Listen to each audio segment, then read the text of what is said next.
Buenas tardes a todas, a todos, a todes. Gracias en el nombre de Alfredo, de Cristian. Es un placer muy grande para mí estar aquí.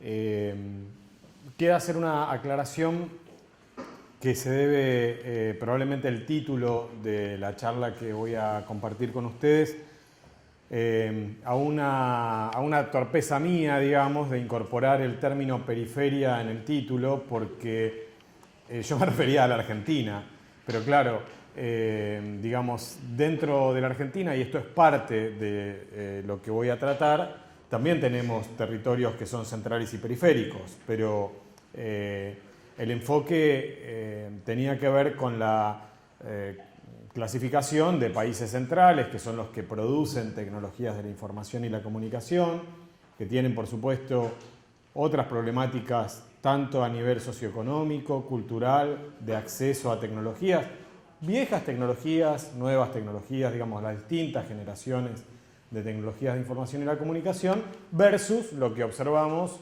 lo que vivimos en los países del sur, en los países periféricos precisamente, que no somos productores, sino más bien consumidores, importadores, usuarios de tecnologías que producen otros, algo que un viejo profesor, uno de los fundadores del campo de estudios de la comunicación en la Argentina, Aníbal Ford, aludía en uno de sus libros, de esos muy buenos libros que se llama La marca de la bestia, como con la idea de ser procesados por otros, ¿no? O sea, ser procesados por otros. Algo que si uno piensa en los escándalos de extracción, comercialización, fuga, cesión de datos personales por parte de las grandes plataformas digitales a nivel global, es plenamente actual, aunque la idea de Ford es una idea previa a la invención a la creación de Google o de Facebook, digamos, ¿no? Pero recobra actualidad. Sé que es un plomo lo que voy a hacer, pero voy a leer un poco, porque si no voy a extenderme hasta que las velas no ardan, digamos. Así que les pido disculpas también porque voy a leer parte del trabajo en aras de ser un poco más breve y dejar espacio para comentarios o preguntas o insultos, lo que quieran ustedes hacer. Bien, en el año 2006, el novelista italiano Alessandro Barico compiló en el libro Los Bárbaros un conjunto de ensayos sobre la profunda mutación cultural que ocurre en el presente. Su intención era captar el momento bisagra en que se produce la transformación de una cultura y son derribadas las ciudadelas sobre las que se construyeron las nociones de calidad, de profundidad, de pureza, y sus anatemas, que en toda cultura funcionan también como anclaje de mediocridad, superficialidad, corrupción, ¿no? Que son, digamos, dos polos en los que suele organizarse el debate cultural a lo largo de los siglos. ¿Qué es calidad? ¿Qué es superfluo? ¿Qué amerita méritos y reconocimiento de profundidad? ¿Qué cosa, por el contrario, es mediocre? A juicio de Barico, hoy es la cultura occidental la que está siendo hackeada por nuevas prácticas y por nuevos soportes. La conmoción es provocada por la emergencia de una revolución digital que es partera de sociedades informacionales, sociedades en las que conviven de modo irregular tendencias que son globalizadoras con tradiciones y brechas idiosincráticas, profundas y más de tipo local.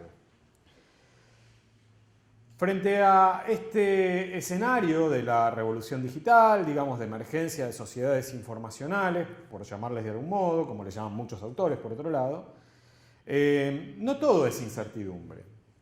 Ya es posible identificar una lógica comercial predominante en el funcionamiento de redes y plataformas de la cultura digital, que se nutre de distintas estrategias de negocios, tales como la publicidad, el pago por consumo por uso, la captura de datos personales para mercantilizarlos, para comercializarlos. Y en este marco, el concepto de ciudadanía es un concepto en plena ebullición y demanda una reflexión mayor.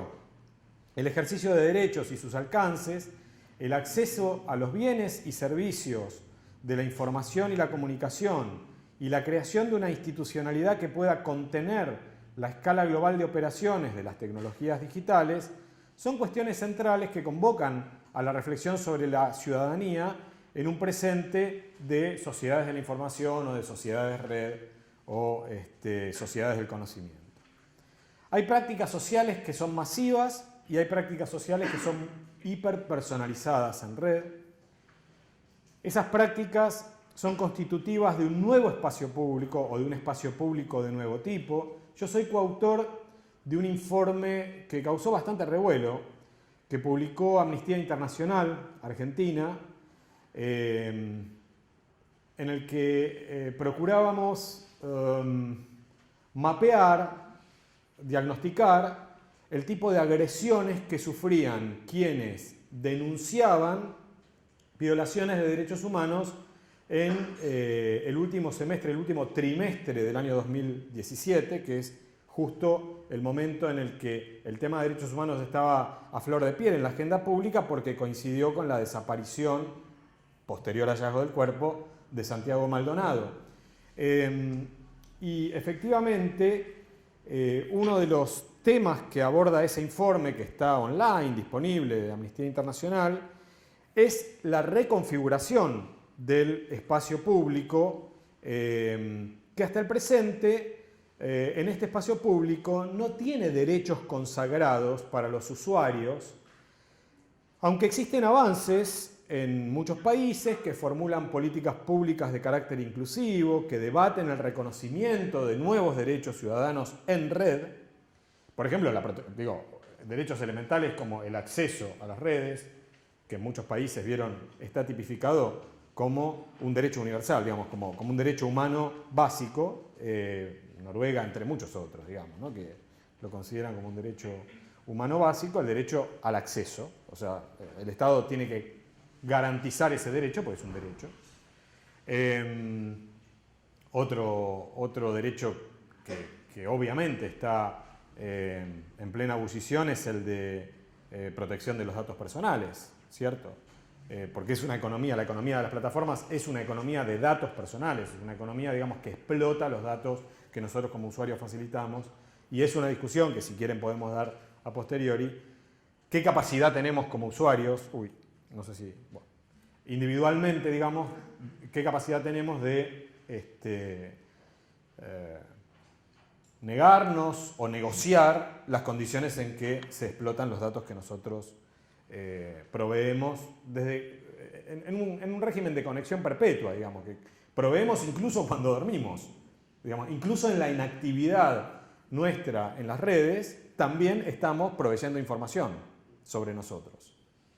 Bien, entonces decía que el reconocimiento de esos derechos, que serían fundantes de la ciudadanía digital, si ustedes quieren, así como la articulación de nuevos derechos con los derechos humanos ya consagrados, es parte del debate presente. El acceso a los recursos de información, a los recursos de la educación, a los recursos de la cultura y el conocimiento, define siempre el proceso de alfabetización en un sentido amplio, cultural, que podría denominarse proceso de alfabetización ciudadana.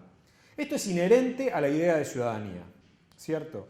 En la Argentina, la ley 1420 del año 1884 es una ley fundante del concepto de ciudadanía en la Argentina, porque integra y universaliza el acceso a la lectoescritura, y no solo a la lectoescritura, pero básicamente a la lectoescritura, de una masa importante de personas y de grupos sociales que no lo tenían. Por supuesto, ese proceso de construcción ciudadana, como todo proceso de construcción ciudadana, siempre es bifronte, siempre tiene una doble dimensión, es una dimensión, digamos, de emancipación, porque uno adquiere nuevas competencias y eso le permite ampliar el horizonte de intervención y de ejercicio ciudadano en la sociedad de la que forma parte, pero al mismo tiempo también la otra faz, la otra cara de ese proceso es el control, porque en la ley 1420 está muy claro, es el Estado el que tenía el monopolio, digamos, de ese servicio educativo y, digamos, la uniformización del currículum sobre el que se edificaba la construcción ciudadana era patrimonio del Estado. Eso no te lo negocia el Estado. Entonces, ahí hay una doble cara típica de los procesos de integración y de construcción ciudadana. Entonces, este proceso, digamos, de ampliación del acceso a los recursos de la información, esta alfabetización ciudadana, fue históricamente sostenida dentro de contornos nacionales de referencia y fue apoyado de forma sistemática por la institucionalidad estatal primero, a través de la extensión de los sistemas educativos, tanto de gestión estatal como de gestión privada, y luego por la configuración de un espacio público protagonizado por las industrias culturales y mediáticas que operaron como apéndices en algunos casos y como relevos en otros casos de la escolaridad, ¿no? Esto es lo que, por ejemplo, en ese libro de Beatriz Arlo llama la máquina cultural, la fábrica cultural, ¿no? La idea de los medios de comunicación como fábricas culturales. Esta es una idea bastante extendida, digamos, propia de la caracterización de la ampliación de la alfabetización ciudadana de la primera mitad del siglo XX, ¿cierto? En muchos países latinoamericanos es importante considerar el rol no solo de la prensa, como fue en la Argentina, porque la 1420 amplió considerablemente, digamos, la población en condiciones de leer y escribir, pero en muchos otros países latinoamericanos esto ocurrió más tardíamente, por lo tanto, la radio y la televisión fueron las que construyeron imaginarios nacionales y nociones de ciudadanía acotada, como bien señala en su clásico de los medios a las mediaciones, Jesús Martín Barbero, ¿no? En efecto, el troquelado identitario fue asistido por la producción y circulación masiva de noticias y entretenimientos que fueron canalizadas por industrias culturales y mediáticas, dotando de características singulares al espacio público. Un espacio público mediado por tecnologías hoy consideramos tradicionales, antiguas, ¿no?, de comunicación.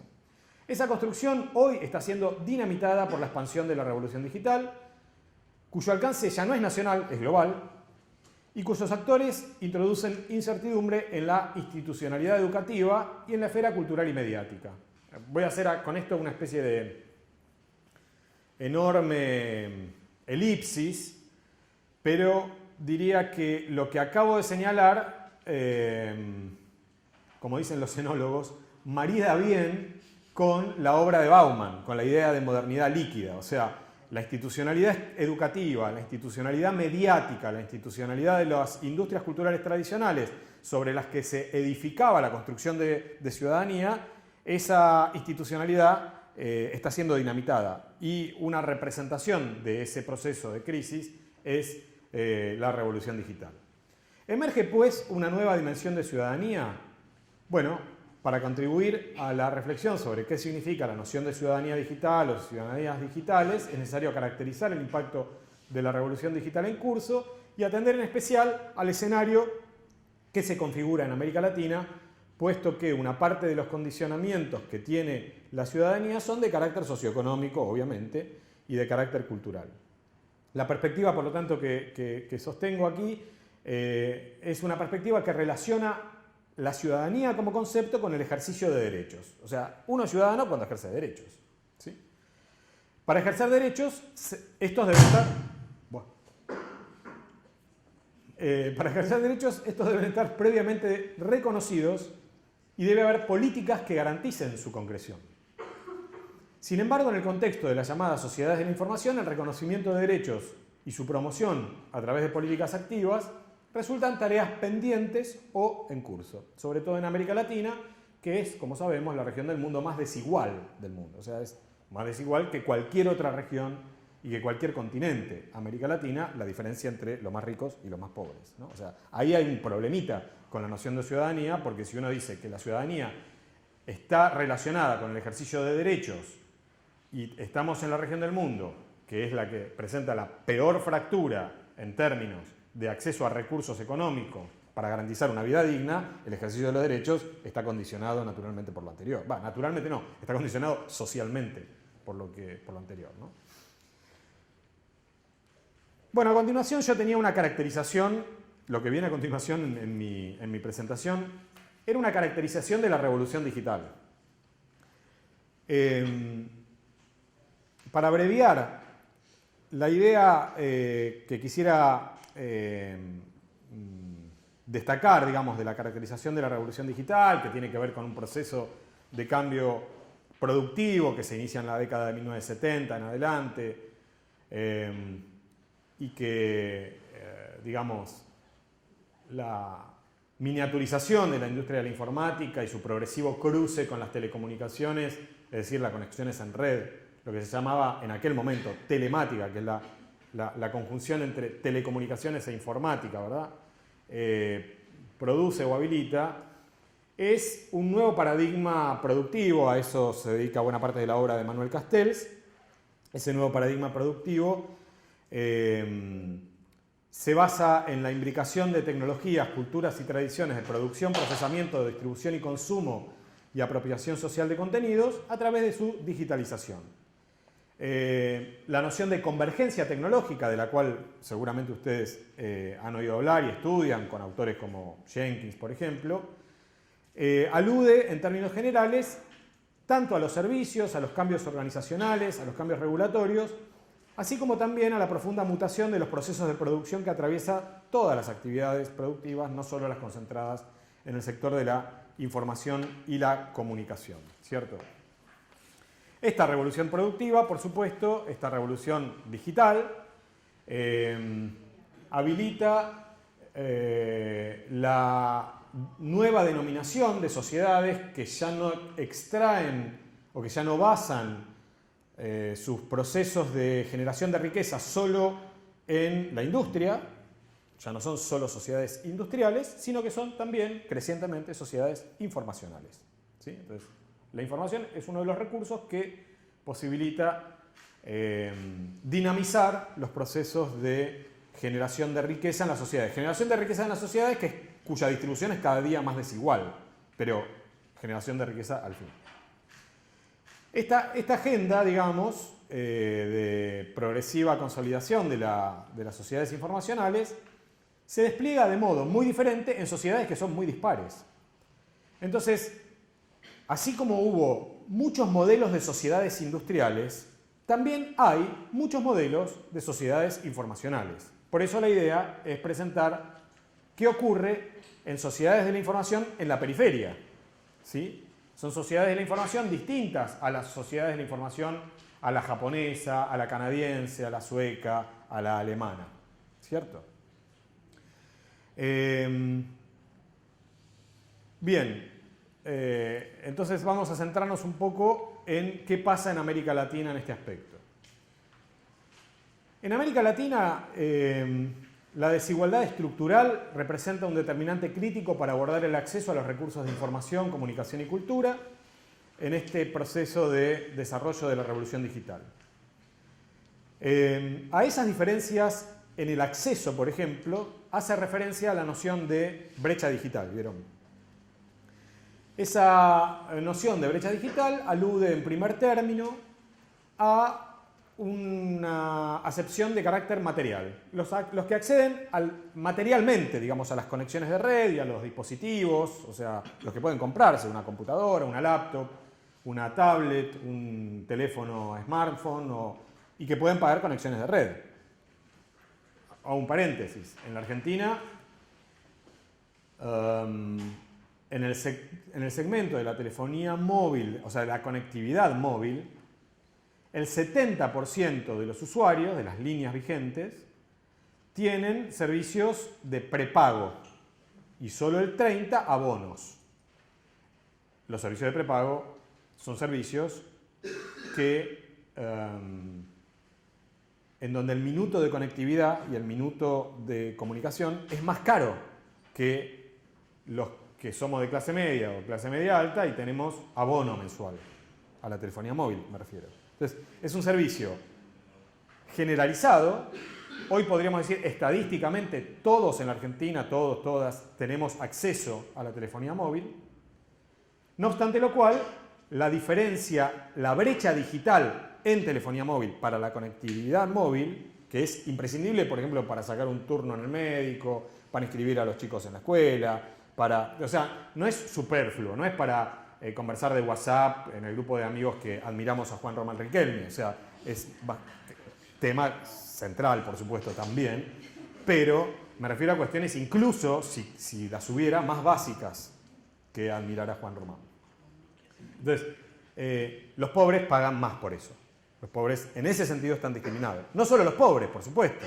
Como todos los que vivimos en la Argentina lo sabemos, hay un primer obstáculo que es socioeconómico, pero ustedes viven mucho más que yo, otros obstáculos que se añaden a este, ¿no? Por ejemplo, las brechas geográficas. Entonces, tenemos brecha socioeconómica, brecha geográfica, no es lo mismo, como ustedes bien saben, Río Gallegos que Puerto Deseado, no es lo mismo Córdoba capital que Nono, no es lo mismo San Martín de los Andes que otras localidades de Río Negro, ¿cierto? O sea, hay también fracturas geográficas que determinan contextos de apropiación de tecnologías y de recursos de información y comunicación en la periferia de la periferia de la periferia. ¿Está? Así que ahí hay un problema. Abrí un paréntesis que fue demasiado largo, pero lo que quería era señalar que hay una primera dimensión de la brecha digital que refiere al acceso material, pero esa no agota, esa dimensión no agota el concepto de brecha, ¿no? La brecha, además, es una brecha que se relaciona entre las capacidades y competencias y habilidades de uso. Lo cual, si uno sigue las ideas de Bourdieu, vieron de capital simbólico, de capital social y de capital económico, es una representación, digamos, las brechas en la adquisición de habilidades, competencias y conocimientos para el uso de las potencialidades de tecnologías digitales. Esa es una brecha que reproduce otras, pero nunca es un mapa exactamente igual. No es que el capital cultural exactamente reproduce al capital social ni al capital cultural o simbólico, ¿no? Aunque no sea una reproducción matemática, hay relaciones, hay condicionamientos. Entonces, digamos, además de hablar de la cuestión material, también es necesario pensar en cuestiones que tienen que ver con estrategias, con formación, con alfabetización, con adquisición de competencias y oportunidades significativas de uso cuando se piensa en brecha digital. Otra complejidad que se añade a las anteriores es la escala global de operación de tecnologías de información y comunicación, en donde la capacidad de acción de los estados nacionales que tradicionalmente marcaban con sus políticas públicas de manera muy activa, por acción y por omisión, los accesos ciudadanos a recursos de información y cultura, está muy debilitada, ¿no? Porque hoy no era lo mismo negociar, aunque era muy difícil, para el Estado brasileño con Globo, para el Estado mexicano con Televisa, para el Estado argentino con el Grupo Clarín, que insisto, era por supuesto muy difícil y es necesario, esa agenda no murió, es una agenda que se necesita al mismo tiempo reactualizar. ¿Este soy yo? ¿O soy yo? ¿Sos vos? ¿Son ellos? Son ellos. ¿Qué hacerlo con el señor Zuckerberg, ¿no? Que le hacía, ahora ya no, pito catalán cada vez que el Parlamento británico o alemán, digamos, lo reclamaba para alguno de los periódicos escándalos en los que están comprometidas o Facebook o WhatsApp o Instagram. No es lo mismo, ¿no?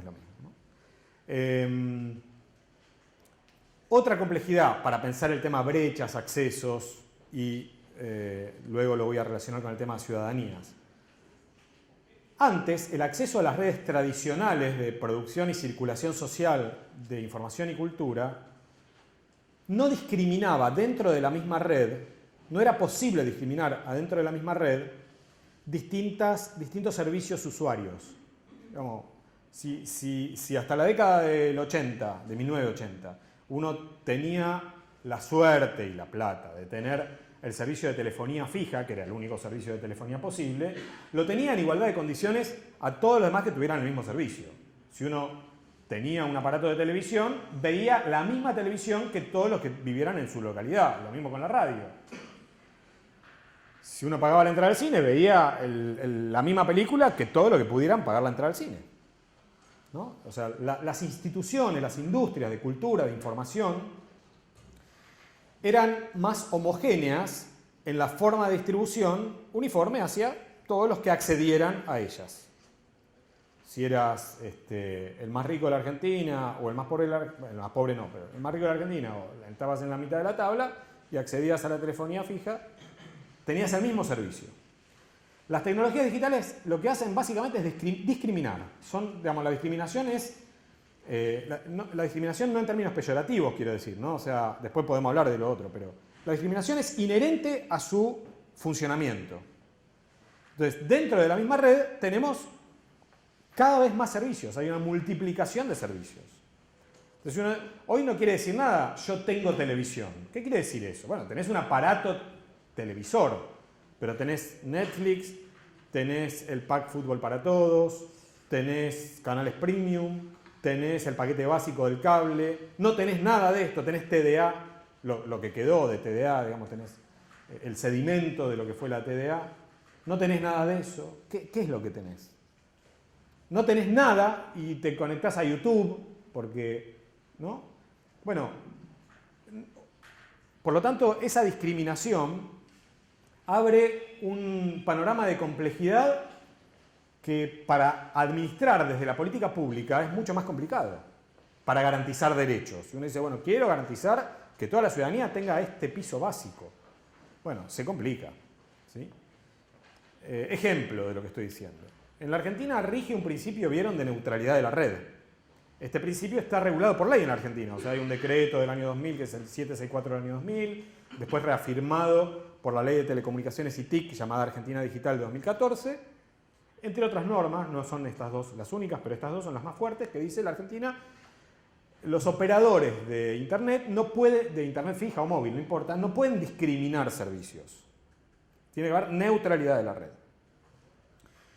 En el Mundial de Rusia, Personal, la empresa fusionada con Cablevisión, fusión protagonizada por los accionistas del Grupo Clarín, ofrecía, lo recordarán, bonificado Cablevisión Flow para los abonados a Personal. O sea, evidentemente, ahí hay una estrategia competitiva que está violentando la neutralidad de la red, porque lo que debería hacer el operador de telefonía para respetar la neutralidad de la red es poner en la plataforma, si quiere bonificarle a los usuarios, todos los equivalentes a Cablevisión Flow. Y ahí hay varios. ¿Qué sé yo? Telecentro Play, DirecTV Play, Supercanal tiene el suyo, las cooperativas nucleadas en Corsecor tienen un servicio que se llama Sensa, todos parecidos, similares, muy parecidos a Cablevisión Flow. Pero ellos, obviamente, barren para su propia cosecha y entonces solo ofrecían esto, ¿no? Entonces, ese es un ejemplo, digamos, de cómo puede haber cada vez más discriminación en los servicios y plataformas digitales y la complejidad que para el Estado o para una política pública que asuma como norte, como objetivo, quiero decir, la idea de accesos equitativos es complicado. Dedico unos pocos minutos al concepto de ciudadanías. Esta es una categoría, como tantas otras en ciencias sociales, bastante problemática, digamos. Esta es una noción que suele tener, como tantas otras también, un uso normativo, ¿no? que tiende a idealizar la conformación de una sociedad civil y un uso que no es tan normativo, que no es tan, digamos, regulado, no es una regulación de la idea de ciudadanía, o no tiene una traducción regulatoria, mejor dicho, tan clara, que tiene que ver con el condicionamiento que presentan derechos y prácticas. Derechos y prácticas, que como sabemos en América Latina no son lo mismo. Una cosa es lo que dice la Constitución, el artículo 14 bis, y una cosa lo que dice la Ley de Servicios Audiovisuales en uno de los artículos que sigue vigente, que es el 33% de reserva de todas las frecuencias en todas las categorías para las organizaciones sin fines de lucro, y otra cosa es la realidad. Eso no se cumple, ni el 14 bis, ni el articulado de la ley audiovisual vigente. Bien, en términos teóricos, Bernardo Sorge, que es un autor brasileño, define a la ciudadanía como una construcción colectiva que organiza relaciones entre sujetos sociales formados en el propio proceso de definición de quién es y quién no es miembro pleno de una sociedad. Esa sociedad en general está políticamente organizada. Y hay un carácter adscriptivo de ciudadanía que es generalmente ignorado por las miradas normativas de ciudadanía. O sea, adscriptivo significa, digamos, que yo quiero ser ciudadano y en las prácticas que desarrollo socialmente me adscribo a la ciudadanía, aunque normativamente probablemente no sea plenamente ciudadano, ¿cierto? Esto es interesante para pensarlo desde la periferia, desde América Latina, ¿no? La ciudadanía, en términos adscriptivos, como la plantea Sorge, pensando en prácticas y no solamente en normas, incorpora dimensiones que no son puramente individuales. No es uno solamente el ciudadano, sino que forma parte de una ciudadanía que es un colectivo, que es una comunidad. Poseer el título de ciudadano habilita a una persona o a un grupo social a participar activamente con derechos y obligaciones en una comunidad. Esa comunidad generalmente era nacional. En las últimas décadas, los procesos de unificación geopolítica regional, como es el caso de la Unión Europea o la aceleración global de los flujos económicos, o esta nueva etapa de aceleración global de los flujos económicos denominada globalización, motivan debates fundamentales acerca de la constitución de ciudadanías supranacionales o de ciudadanías globales o de ciudadanías regionales, y las redes interconectadas, las redes digitales, refuerzan esos debates sobre la superación del contorno nacional en el que estaba anclada la ciudadanía históricamente, ¿no? Claro, todavía no han madurado las instituciones ni los consensos capaces de contener y de interpretar los derechos a los que tendrían garantidos los ciudadanos en las dimensiones supranacional, en las dimensiones regionales, en la dimensión global.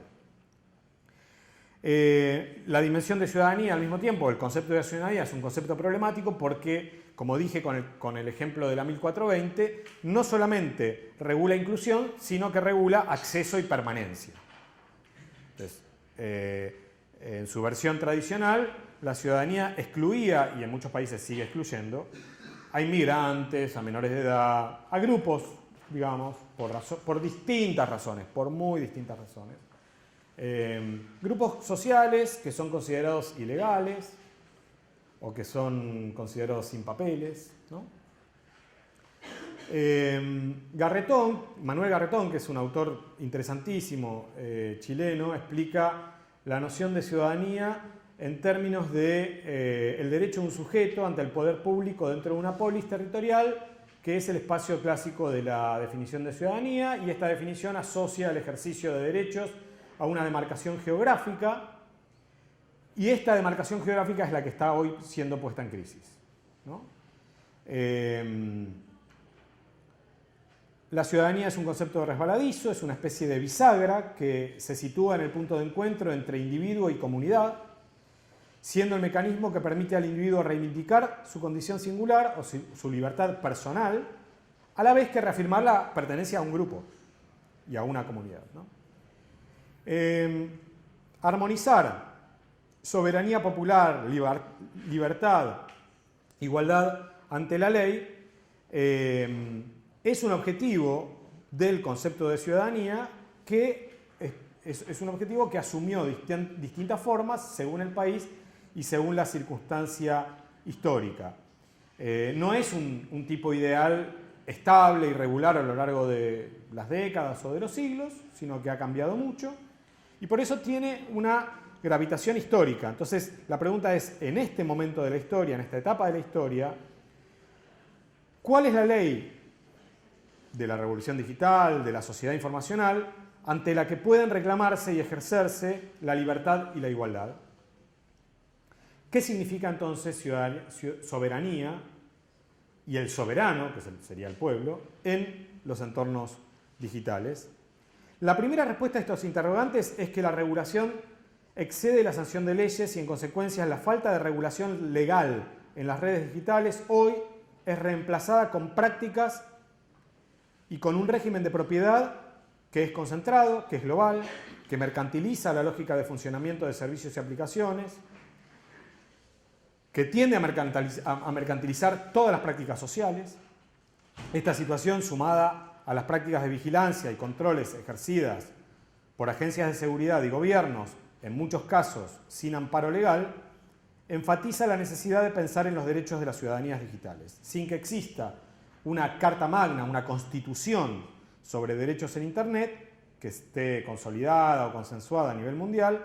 Hay algunos países que consagran el acceso a las tecnologías de información y comunicación como uno de los derechos asociados a una redefinición de ciudadanía. Un ejemplo de lo que estoy diciendo, esto también está disponible en red, es una ley que tuvo Brasil, que en realidad tiene Brasil, porque está vigente, aunque después del desplazamiento de Dilma Rousseff quedó absolutamente obsoleta por los tiempos de Temer primero y mucho peor de Bolsonaro ahora, que es una ley que se llama Marco Civil de Internet. Si ustedes la buscan, es súper interesante esa ley, sancionada por el Congreso brasileño en 2014, donde consagran derechos ciudadanos a Internet.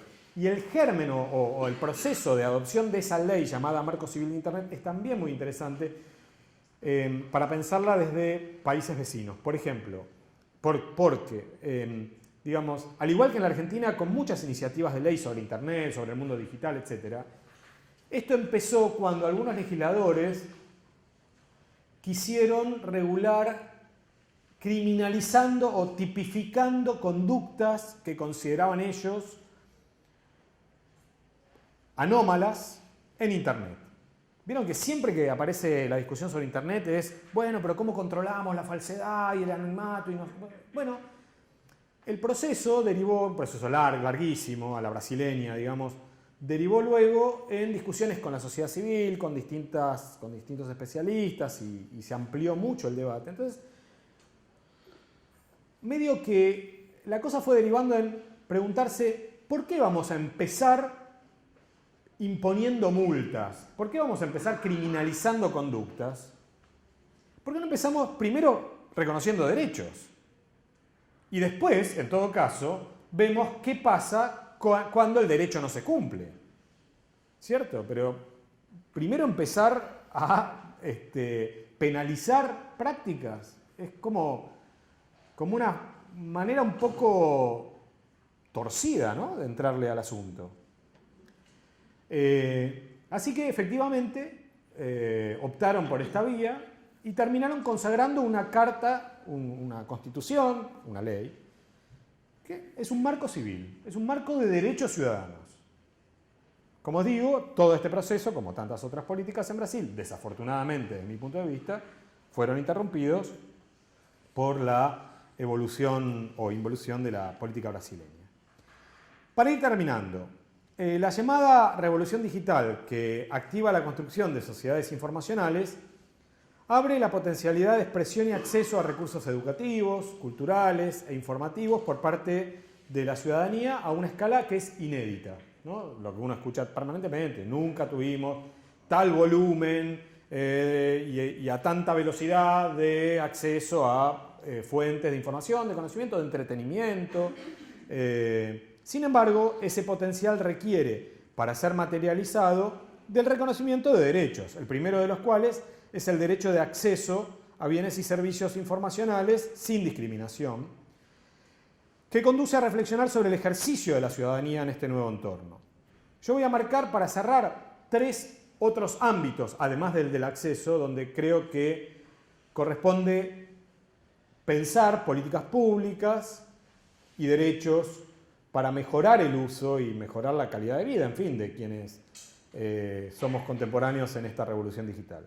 El primer nivel, además del acceso, ¿no?, es el que le podríamos llamar de libertad de expresión, o sea, que tiene que ver con garantizar que haya diversidad, que haya pluralismo, todo lo que reclamábamos para los medios tradicionales, además de seguir reclamándolo para los medios tradicionales, que seguimos siendo intensivos usuarios de ellos, de los medios tradicionales, digo, además de seguir reclamándolo para eso, también hay que reclamarlo para los nuevos entornos. Pero libertad de expresión no se agota ahí. Libertad de expresión es también, digamos, son las reglas de juego sobre lo decible, sobre lo que es posible decir y sobre lo que no es posible decir. La libertad de expresión no es un derecho absoluto, como todos sabemos. Digamos, por ejemplo, los discursos de odio en muchos países están penalizados, o sea que no son libres. En Alemania, por ejemplo, ¿no? Las agresiones violentas, las amenazas, bueno, todo eso no está permitido. La libertad de expresión no protege ese tipo de discursos, así que esos discursos están limitados, ya están limitados en la Argentina, están limitados por las leyes previas, no hay que imaginar nuevas. Digo, se aplican a Internet las leyes anteriores y se acabó. Pero hay todo un capítulo que sí requiere repensar, que es un capítulo vinculado con este primer nivel de libertad de expresión, que es cómo se moderan los contenidos en Internet. Sobre esto que estoy diciendo hay un debate amplísimo. Fake news, desinformación, ¿no? Todo ese ámbito lo organizo dentro de esta clasificación, dentro de lo que llamaría libertad de expresión. Reglas de juego sobre lo decible. Un segundo nivel es el de el abuso de posición dominante de los grandes, de los dueños de la sartén, del mango, de la fábrica de sartenes, del aceite y de todo, ¿no? Es decir, ese abuso de posición dominante que violenta el principio de no distorsión de los mercados, que en la Argentina, en la Constitución Nacional, está previsto que el Estado actúe para que no se distorsionen los mercados, en su artículo 42, que por supuesto es otro de los varios artículos de la Constitución que no se cumple, ¿no? Pero bueno, ahí algo el Estado tiene que hacer, o digamos, a menos que sigamos en esta esquizofrenia característica de nuestra cultura, pero si queremos vencer un cachito la esquizofrenia, tendríamos que decir algo. Che, o bajamos el 42 de la Constitución y dejamos que el dueño de la sartén, del mango y de todo esto siga haciendo sus reglas, distorsionando distorsionando mercados, para que se entienda, es afectando el precio cartelizado de los servicios básicos de comunicación que tenemos los ciudadanos. No estoy hablando de abstracciones. No es la competencia, no me interesa, o sí me interesa, pero en un plano secundario, la competencia entre Vila Manzano y Mañeto. No, más que eso, me interesa cómo los ciudadanos somos afectados por la distorsión del abuso de posición, que provoca el abuso de posición dominantes en los servicios y recursos que son básicos para el funcionamiento de nuestra sociedad. Y el tercer y último nivel es el de protección de datos. La Argentina tiene una ley que es del año 2000, muy vieja en el sentido, muy vieja para lo que estamos tratando. Capaz que hay otras leyes que son más viejas que no están tan desactualizadas. Esta quedó totalmente, en el año 2000 Google tenía un año y era un buscador nada más.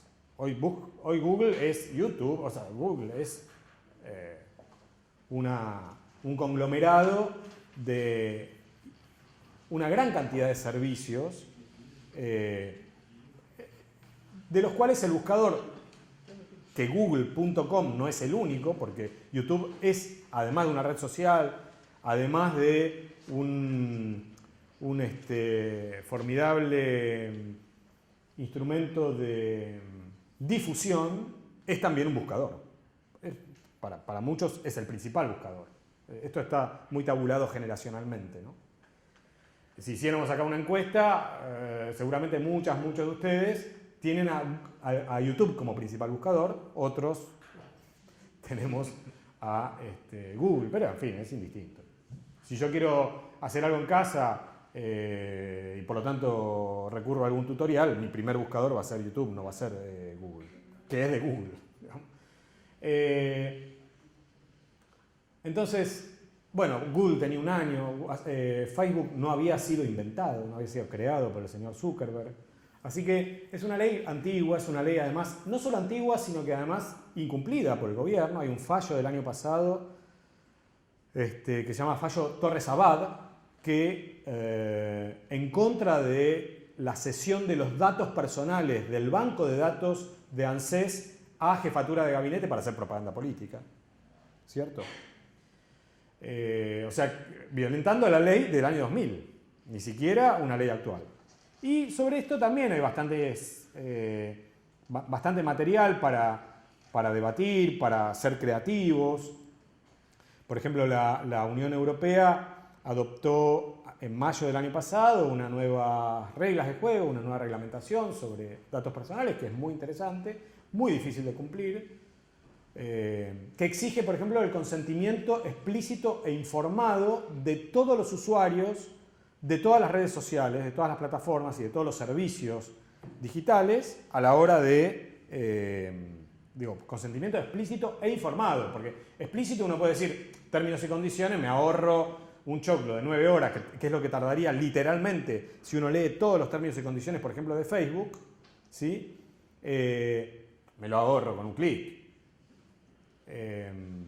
Y todos prestamos consentimiento, que es explícito, pero que no es informado, porque nosotros no nos informamos de eso, ¿sí? Hacemos una especie de lectura económica de qué nos lleva más gratificación o qué nos complica menos la vida, y eso, fanculo, acepto, ¿no? Pero aceptamos cualquier cosa.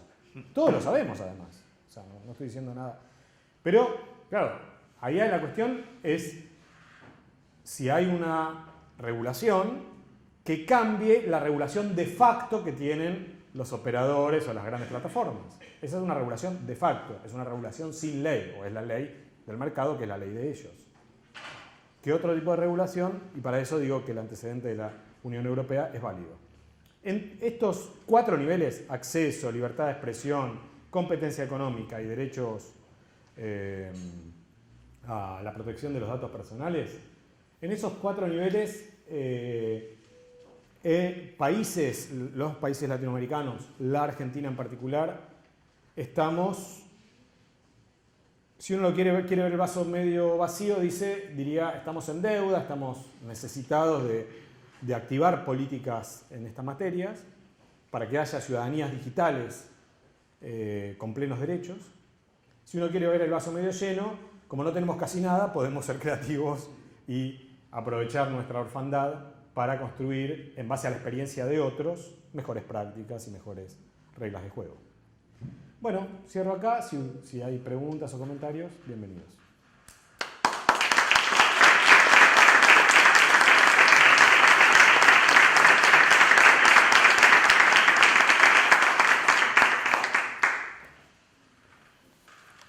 Avanti.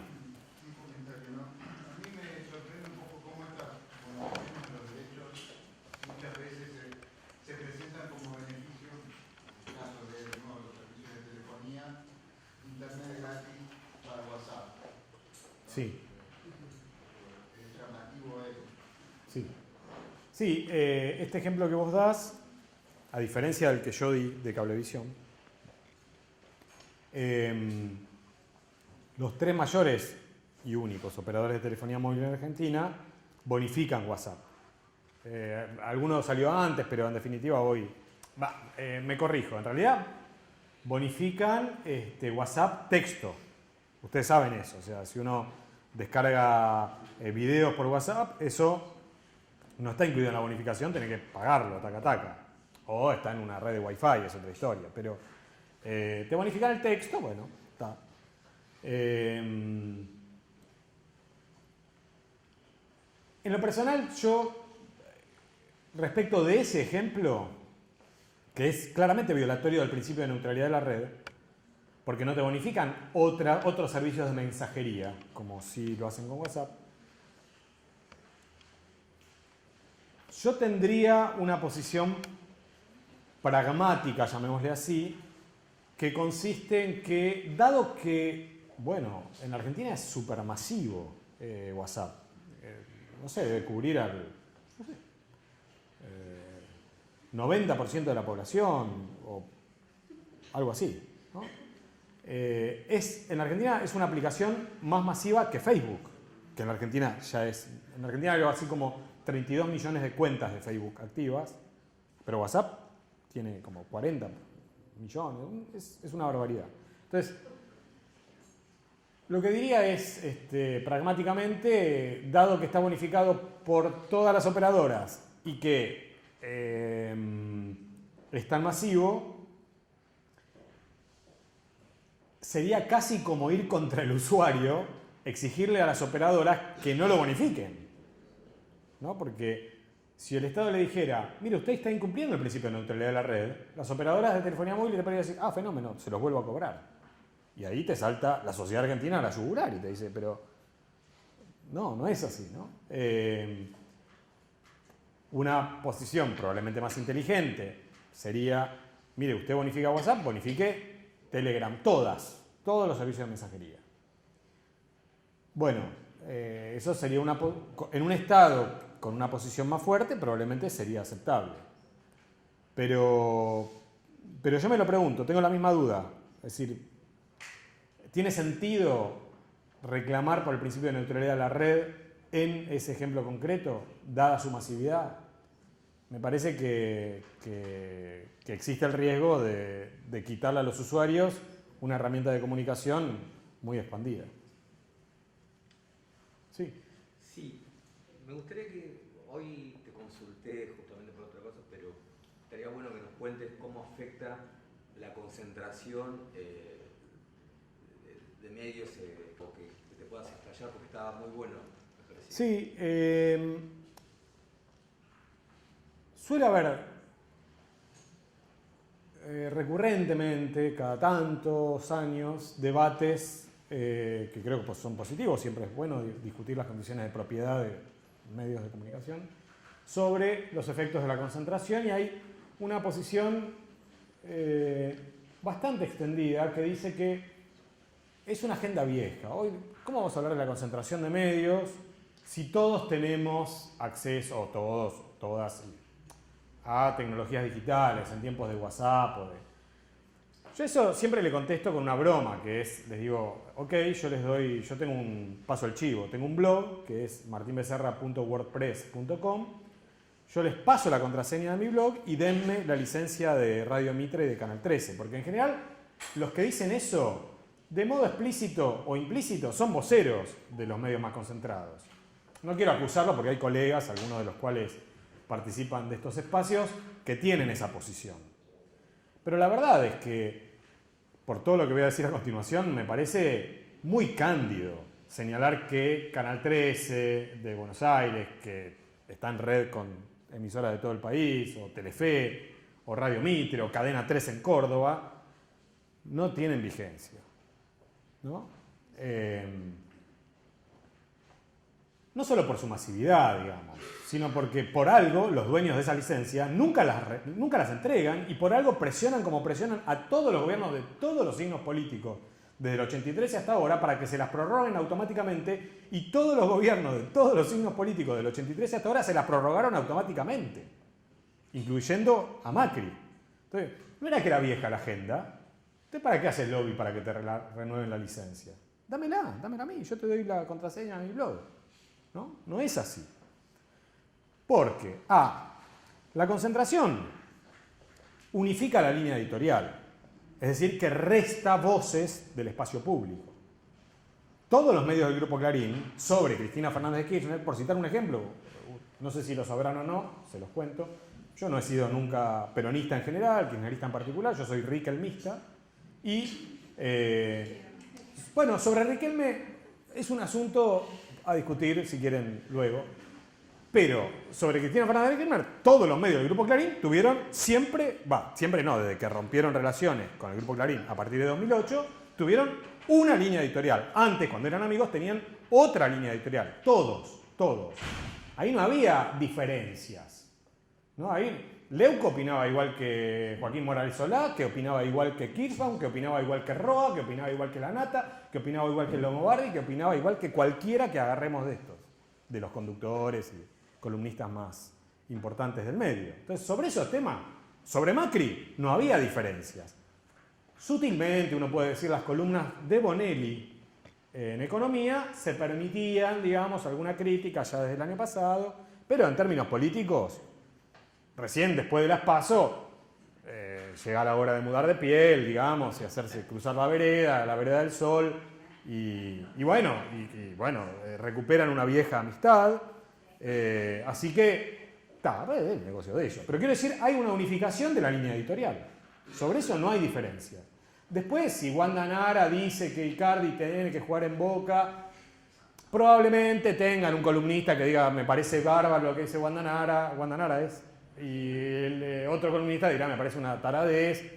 Sobre esas cosas puede haber diferencias, pero en lo central no hay diferencia. No solo con Clarín, estoy poniendo este ejemplo porque es el grupo más grande, pero a cualquier otro grupo le encontramos unificación de línea editorial cuando hay concentración. Luego, los consumidores, los usuarios, los ciudadanos, según el caso, tenemos menos opciones y además somos presa de las condiciones y reglas de juego que ponen los concentrados.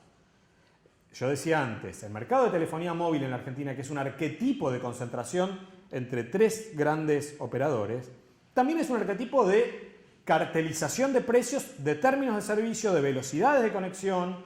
Todo está cartelizado. Es decir, ahí el usuario no es juez ni parte y lo único que es un objeto de las condiciones comerciales que impone un mercado hiperconcentrado. ¿Cierto? Entonces, se necesita el arbitrio del Estado para poner coto al abuso de esa concentración que causa condiciones que son muy regresivas para los usuarios del servicio, que es un servicio importante, no es un servicio suntuario. Otro ejemplo, la concentración, sobre todo a partir de la intervención regulatoria de Macri en estos 4 años a través de decretos, le ha quitado a los argentinos, a las argentinas, el acceso gratuito y abierto a eventos de interés relevante. Ese es otro efecto de la concentración, ¿no? O sea, condiciones de circulación de información, de entretenimiento, de acceso a la cultura, que en un mercado hiperconcentrado se dificultan para la ciudadanía de a pie. Los concentrados, además, como sabemos, tienen una capacidad de lobby mucho mayor que los que no son concentrados. Entonces, también interfieren en el juego democrático. No es una voz cualquiera. La de Vila Manzano, la de Vila, la de Manzano, la de Manieto. No son voces cualquiera. La de, Pereira, de Cadena 3. No son voces cualesquiera, ¿no? Son voces que interlocutan con el sistema político, con los gobiernos, de una manera preferencial. ¿Sí? Entonces, cuanto más concentrado, más débil es la voz de los que no están concentrados. También la concentración conduce a una precarización y a un disciplinamiento del mercado de trabajo, algo que les toca particularmente a quienes estudian comunicación. Porque al haber menos empleadores, dado que está concentrada la propiedad, esos empleadores marcan las reglas de juego de empleabilidad en el mercado de trabajo. Salarios, vacaciones, francos, horas de laburo,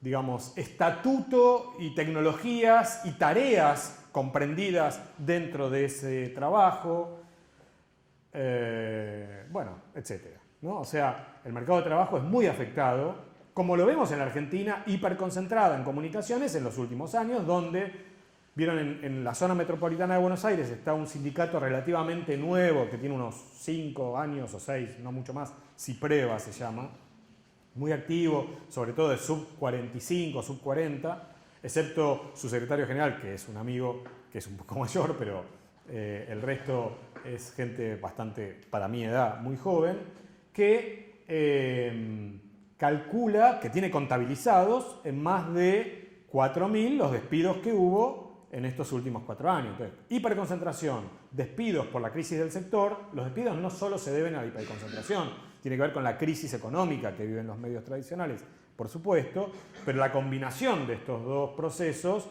bueno, le complica mucho las cosas a los periodistas. Muchísimo, muchísimo. Porque, digamos, uno tiende a aceptar, por eso hablaba de disciplinamiento, uno tiende a aceptar lo que hay, porque es lo único que hay, ¿no? Y si te dice, que a veces ni siquiera es necesario decirlo, yo, como he trabajado en redacciones, sé cómo es esto.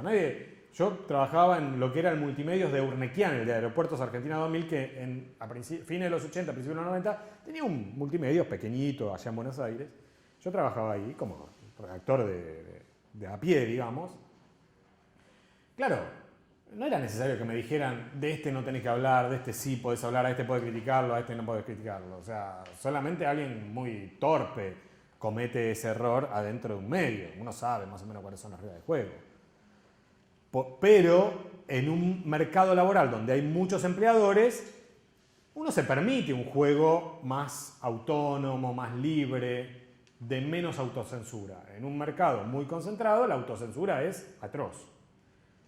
Y esa autocensura no colabora en la calidad de los productos periodísticos. Con lo cual, no solo, digamos, los trabajadores, las trabajadoras son afectados, sino que es afectado también el público destinatario, porque la calidad del producto que reciben es una calidad de producto que empeora, porque las condiciones en las que ese producto es producido son condiciones cada día más precarias, ¿no? Estas son algunas de las dimensiones de la concentración. Seguramente hay varias que me estoy olvidando, pero son dimensiones que para mí, y por eso digo fraternalmente, con colegas del ámbito académico y por supuesto con periodistas masivos y mucho más con los empresarios de medios que cada tanto suelen repetir esta muletilla de que la concentración es un tema obsoleto. Mire, son las condiciones en las que los argentinos, las argentinas nos informamos, accedemos a la cultura, accedemos a los entretenimientos.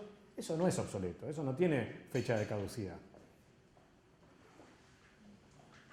Yo te quería preguntar, sin que sea una cuestión de gurú, ¿cómo ves vos la evolución de este proceso después del 10 de diciembre? Si hay el resultado a partir de las PASO o si no, y no sé, si sigue mal, que lo veo muy complicado. ¿Cómo ves que puede evolucionar este proceso? Tenemos pocos indicios respecto del temperamento que va a tener Alberto Fernández, el muy probable próximo presidente. Pocos indicios. Los pocos que dio en entrevistas que fueron publicadas y difundidas, ¿vieron? Son indicios que marcan una suerte de retorno a las políticas de Néstor Kirchner en su periodo presidencial en relación a los medios y empresas de telecomunicación. Esa política era una política de muy buenas relaciones y muy buenos negocios con los dueños de los grandes medios y de las empresas de telecomunicaciones. ¿Sí? Representado, digo, si quieren ejemplos concretos, prórroga de licencia por decreto, prórroga automática de licencia del 11 y del 13, o sea, de Telefe y del 13, que eran de Telefónica y de Clarín, en diciembre de 2004. Decreto DNU, decreto de necesidad de urgencia de mayo de 2005, 527 es el número de decreto, que suspende el plazo de cómputo de las licencias de radio y de televisión para todos los empresarios de medios por 10 años. Autorización de la fusión de Cablevisión y Multicanal, que es la mayor fusión de la historia del sector de medios de comunicación argentina antes de la de Cablevisión Telecom autorizada ahora por Macri. Eso fue autorizado en diciembre de 2007. O sea, excelentes relaciones, pero además lo dice hoy Alberto Fernández, ¿no? Entonces, yo creo que está como la fantasía de que aquel viejo estatus de buenas relaciones con los dueños de los medios puede ser recreado. Mi opinión es que va a tener muchas dificultades para recrear ese viejo estatus con este ecosistema de medios, porque hoy ya no solo están separados, digamos, Clarín en medios, Telefónica en telecomunicaciones, sino que para que hoy Clarín siga siendo dominante en medios, como lo prueba la fusión con Telecom, necesita también ser dominante en telecomunicaciones. Y Telefónica no va a dejar pacíficamente que Clarín siga creciendo en telecomunicaciones a su costa, porque es un mercado saturado. Por ejemplo, el de telefonía móvil, ¿no? Entonces, digamos, lo que el presidente Kirchner lograba negociando con dos mercados que eran separados tecnológicamente, como las telecomunicaciones por una parte y medios por el otro, con los dueños del boliche en ambos casos, hoy ya no lo puede hacer nadie, porque esos dos mercados ya no son separados, son el mismo mercado. Entonces los dueños del boliche van a querer ser el dueño del boliche. Y ahí hay una disputa que no va... Pero como si esto fuera poco, tenemos a Netflix, tenemos a Google, que le capturan parte de la renta publicitaria a Clarín por ejemplo, no solo Clarín. A Netflix, que le compite de igual a igual, y en algunos casos en mejores condiciones, a Cablevisión, por ejemplo, o a este servicio de Movistar Play, creo que se llama, ¿no? Movistar Play. O sea, a lo que voy es, además, a diferencia del periodo 2003-2008, hoy tenemos actores globales que se metieron por la ventana y que son muy disruptores. Entonces, un presidente va a tener que dedicarle algo de tiempo. Hasta ahora Alberto Fernández dice, esas son cuestiones de defensa de la competencia, fue un error hacer la ley, como él le llama erróneamente, ley de medios, se llama ley de servicios de comunicación audiovisual. Me imagino yo que, pero es solo hipótesis de mi parte, que el próximo gobierno va a intentar ser prolijo con la distribución de publicidad oficial, que es vital para muchos medios de comunicación. Me imagino yo que van a tener una política de levantar el muerto que le deja esta gestión en la gestión de los medios estatales, Canal 7, Paca Paca, Encuentro, Radio Nacional, a los que vaciaron de público y de contenidos. O sea, me imagino que todo eso van a ser, supongo yo, mejoras, no puede ser mucho peor. Me imagino que continuarán, como hizo este gobierno, y este gobierno lo hizo a regañadientes con las políticas, vieron, de los FOMECA, de los fondos de ayuda a los medios comunitarios. Espero que el próximo gobierno lo reactive y sea prolijo con eso también. Pero estas son cuestiones, las que acabo de mencionar, que no son centrales. Lo que le interesa a Alberto Fernández, lo que le ha dicho es, esto es cuestión de defensa de la competencia, vamos a respetar la seguridad jurídica, léase, no vamos a revisar la fusión de Cablevisión y Telecom, y Héctor no me deja mentir, que es lo que le dice a Héctor Manieto con sonrisas mutuas en estos simposios que organiza el Grupo Clarín, que se llaman Democracia, Desarrollo o Diálogo por la Paz Mundial, hace 2 semanas. ¿No? Me imagino que ese es el statu quo. Yo digo, muy modestamente, ese statu quo obedece a una foto que es una foto de un pasado ya bastante lejano. Hoy la va a tener más complicada, va a tener que dedicarle tiempo. Yo creo que el peronismo tiene cuadros y cuadras, no sé cómo se diría, por ejemplo Graciana, que son para mí valiosísimos, es gente muy honesta y muy competente, a los que no les han dado bola. Después de la sanción de la ley, la tuvieron que llamar de emergencia para que vaya a defender en la audiencia de la Corte Suprema de Justicia en 2013 las papas, y lo hizo muy bien. Pero, digo, tiene cuadros y tiene gente muy preparada. Ojalá esa gente preparada la pongan en los lugares donde tenga incumbencia, porque es gente que tiene mucho conocimiento del sector. Y que no intenten hacer esta negociación de cartas abajo de la mesa, a espaldas del Congreso, a espaldas del debate social. Ojalá. ¿Hay alguna otra consulta? Si no, muchas gracias. Ahí hay una más, no sé si... Bien, quería consultarte que hablabas acerca de la protección de datos de países del primer mundo o la Unión Europea que protege y se debate mucho este tema. Digo, ¿cuál es tu pronóstico o hacia dónde va un país como el nuestro que ha tenido avances y retrocesos en cuanto a este tema? Bueno, yo creo que me imagino que la Argentina en el Congreso, que va a seguir siendo un Congreso bastante dividido, sea cual sea el resultado electoral, nadie va a tener mayoría propia. Entonces me imagino que este va a ser un tema de los próximos 4 años. O sea, yo incluso diría de los próximos 2 años. Me imagino que es un tema que se va a discutir una ley de datos personales. Y también me imagino que van a tomar como referencia la norma que cité de la Unión Europea.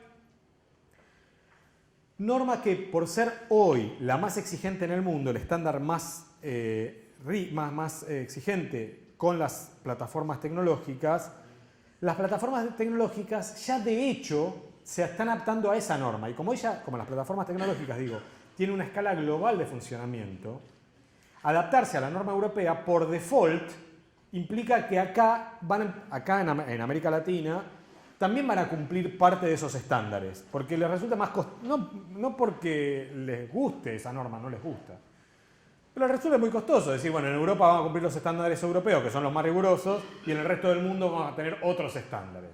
Entonces dicen, ¿cuál es la norma más rigurosa? ¿La europea? Vamos a cumplirla en todos lados. Ya que tenemos que adaptarnos a esa, que es un mercado que a esas plataformas les resulta fundamental, hagámoslo también en América Latina, ponele, o en África, o en Asia. Así que creo yo, tomando todo esto en cuenta, que la futura ley argentina, que la imagino, como digo, en el corto plazo, digamos, va a ser una ley que va a tener a la ley europea como modelo, que me parece bien, y espero que corrija el proyecto de ley que mandó Macri, un proyecto de ley con estado parlamentario todavía hoy, en donde no ponía esto que yo les comentaba de consentimiento explícito e informado.